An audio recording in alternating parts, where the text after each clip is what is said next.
Hello प्यारे बच्चों, कैसे हैं आप सभी। उम्मीद करता हूं कि आप सभी प्यारे बच्चे अच्छे होंगे और अच्छे से अपनी पढ़ाई को कर रहे होंगे। पर आज हर एक बच्चा जो है डरा हुआ है। और वो क्यों डरा हुआ है? क्योंकि अभी तक शायद किन्हीं बच्चों ने कुछ भी नहीं पढ़ा है और उनके जो हाफ ईयरली एग्जाम है यानी कि अर्धवार्षिक परीक्षा है वो बिल्कुल सिर पर आकर खड़ी हो गई है।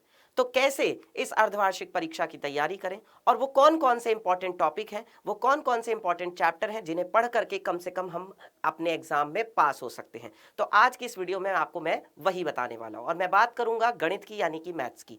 तो अमित सर के साथ हम लोग आज जानेंगे वो कौन कौन से इंपॉर्टेंट टॉपिक हैं जो आपको बच्चों बेस्ट तरीके से पढ़ करके बेस्ट नंबर दिलवा सकते हैं। तो प्यारे बच्चों, जल्दी से पहले तो इस सेशन को जो है शेयर कर दीजिए, लाइक कर दीजिए एंड यस, चलिए शुरू करते हैं।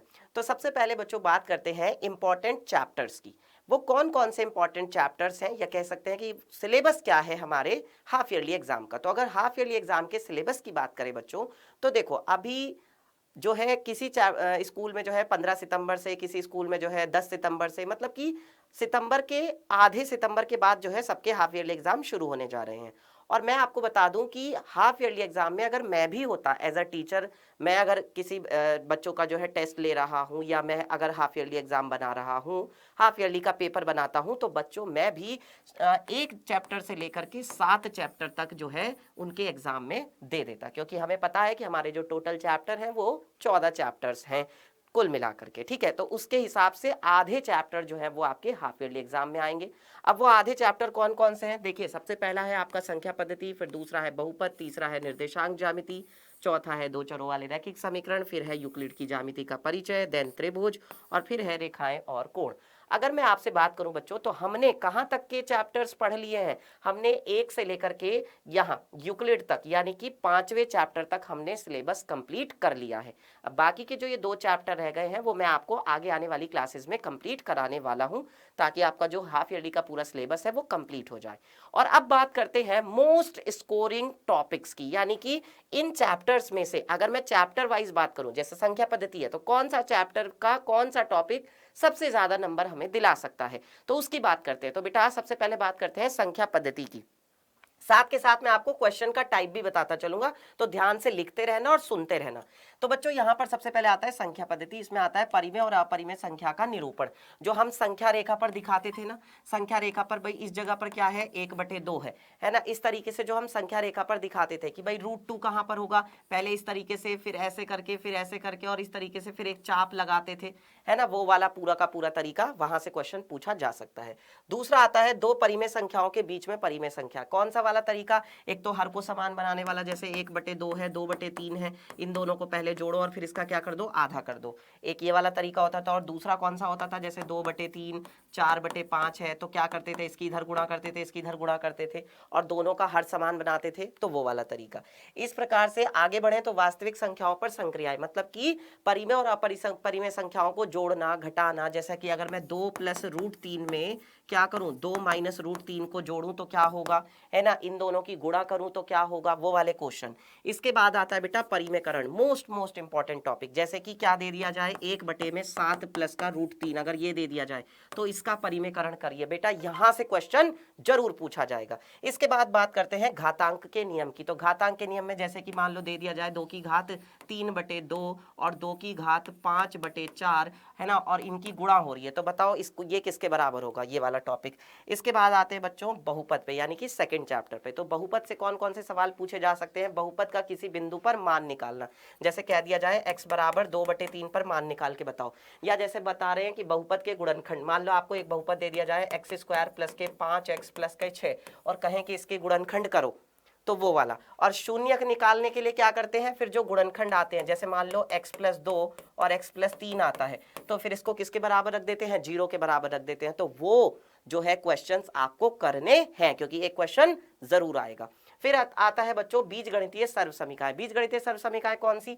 जैसे कि अगर आपको दे दिया जाए x + a x plus B वाली जो सर्वसमीका है, हमारे पास कौन सी सर्वसमीका है, a प्लस बी का whole square, a minus B का होल स्क्वायर, वो जितनी भी सारी सर्वसमीका है, एक ये वाली सर्वसमीका है a प्लस बी गुणा में a माइनस बी किसके बराबर होती है, a square minus B square के बराबर होती है। तो ये वाली जो सर्वसमीका है, मतलब हर एक टॉपिक बहुत ज्यादा इंपॉर्टेंट है। जैसे क्वेश्चन कैसे पूछा जा सकता है, 103 की गुणा करो 97 से, तो कैसे करोगे, 103 को लिखोगे 100 प्लस 3 और 97 को लिखोगे 100 माइनस 3। तो ये किससे होगा, ये इस वाली सर्व समीका से होगा। तो सर्व समीकाओं पर आधारित सारे सवाल करने हैं।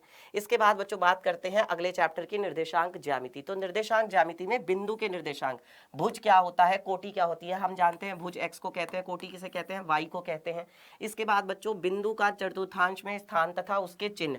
भाई अगर मैं चतुर्थांश की बात करूं, इधर प्लस का x होता है, इधर ऊपर प्लस का y होता है, इधर माइनस का x होता है, इधर माइनस का y होता है, इसमें प्लस प्लस होते हैं, यहाँ पर माइनस प्लस होता है, यहाँ पर दोनों माइनस माइनस होते हैं, इसमें अगर बात करें तो प्लस माइनस होता है। तो चतुर्थांश में बिंदु और उसके चिन्ह पर क्वेश्चन जरूर पूछा जाएगा, है ना। एक्स अक्ष और वाई अक्ष पर स्थित किसी बिंदु के निर्देशांक, अगर कोई बिंदु एक्स अक्ष पर स्थित है तो उसके निर्देशांक कैसे होते हैं, उसके निर्देशांक होते हैं x, 0 रूप के। अगर कोई बिंदु वाई अक्ष पर होता है तो उसके निर्देशांक कैसे होते हैं, 0, y रूप के होते हैं। इसके बाद बच्चों एक्स अक्ष तथा वाई अक्ष से किसी बिंदु की दूरी, अगर कोई बिंदु दिया है तो उसकी एक्स अक्ष से दूरी क्या हो जाती है, जो उस बिंदु का y निर्देशांक होता है, और वाई अक्ष से दूरी क्या होती है, जो उस बिंदु का x निर्देशांक होता है। तो बेटा ये बहुत छोटी छोटी चीजें हैं और यहीं से आपके एक एक दो नंबर के सवाल बनने वाले हैं, ठीक है। चलिए इसके बाद बात करते हैं दो चरों वाले रैखिक समीकरण। व्यापक रूप में बदलकर ए बी सी का मान निकालना। व्यापक रूप क्या होता है, व्यापक रूप हमारे पास होता है यहाँ पर ए एक्स प्लस का बी वाई प्लस का सी बराबर 0। तो इस रूप में बदलकर a का मान, b का मान और c का मान, इन तीनों का मान निकालना। रैखिक समीकरण के 4-5 हल निकालना। अगर आपको एक समीकरण दे दी जाए 2x प्लस 3y बराबर 6, तो कैसे समीकरण का हल निकालते थे बेटा, ऐसे बॉक्स बनाने वाला जो तरीका है, बॉक्स बना करके और यहाँ पर x लिखते थे, यहाँ पे y लिखते थे, एक बार x को 0 करते थे, एक बार y को 0 करते थे। तो इस प्रकार वाले जो क्वेश्चन है वो सारे क्वेश्चन हल निकालने वाले। अगर आपको हल दिया है तो उस हल को चेक करना। जैसे आपको दे दिया जाए क्या कि भाई x बराबर 2 और y बराबर 1, क्या इस समीकरण का हल है, तो x की जगह पे 2 रख कर देखो, y की जगह पे 1 रख कर देखो, चेक करो, अगर है तो है, मतलब दोनों पक्ष बराबर आने चाहिए। ये वाले क्वेश्चन भी आपको करने हैं। इसके बाद बच्चों अगले चैप्टर पे बढ़ते हैं, यूक्लिड की ज्यामिति का परिचय। मैंने आपको बहुत अच्छे से पढ़ाया है ये वाला चैप्टर, और यहाँ पर एक बात बोलना चाहूंगा कि बच्चों हर एक चैप्टर यहाँ तक मैंने एक एक लेक्चर में बहुत अच्छे से क्लियर किया है, तो जाकर के वीडियोस देखना, पढ़ना और तब आगे बढ़ना। अब अगर बात करें अभिगृहित की अभिधारणाओं की परिभाषा की, एनसीईआरटी एक्सरसाइज के जो क्वेश्चंस है इससे रिलेटेड बच्चों जो प्रमेय है वो भी पढ़नी है, यहाँ से क्वेश्चन पूछा जाएगा एक एक नंबर में, ठीक है। फिर बच्चों बात करते हैं त्रिभुज की। तो त्रिभुज के जो प्रकार है, ये चैप्टर जब अभी हम पढ़ेंगे तब मैं आपको सारा बता दूंगा। अभी आप देख लो सर्वांगसम आकृतियां, ये चैप्टर अभी हमने पढ़ा नहीं है, ये चैप्टर मैं अभी आपको बच्चों पढ़ाऊंगा, ठीक है। बिल्कुल अच्छे से शाम को 7 बजे क्लास होती है, आना है, पढ़ना है और फिर तैयारी करनी है। इसके बाद बात करते हैं इसमें कसौटियां जो होती हैं, SAS, SSS, SAS, RHS, ASA, इन सारी कसौटियों को हमें पढ़ना है, ठीक है। चलिए अब आगे बढ़ते हैं और लास्ट चैप्टर जो आपका हाफ ईयरली का है वो आता है रेखाएं और कोण। ये भी मैं आपको पढ़ाऊंगा, ये 2 चैप्टर रह रहे हैं, ये 2 चैप्टर हम लोग आने वाली क्लास में कवर कर लेंगे, ठीक है। सारी परिभाषाएं जो होती हैं, छोटी मोटी परिभाषाएं, रेखा क्या होती है, रेखाखंड क्या होता है, किरण क्या होती है, कोण किसे कहते हैं, कोण बनता कैसे है, वो छोटी छोटी परिभाषाएं आपको यहाँ पे पता होनी चाहिए। फिर कोणों के प्रकार, न्यून कोण, अधिक कोण, समकोण, है ना, रैखिक युग्म के कोण, एकांतर कोण, सारे कोण जो है वो आपके यहाँ पर आ जाएंगे। प्रतिच्छेदी और समांतर रेखाएं, प्रतिच्छेदी रेखाएं कौन सी होती हैं, समांतर रेखाएं कौन सी होती हैं, वो सारा यहाँ पे आ जाएंगी। इसके बाद प्यारे बच्चों आगे बढ़ते हैं और बात करते हैं कि तैयारी कैसे करनी है।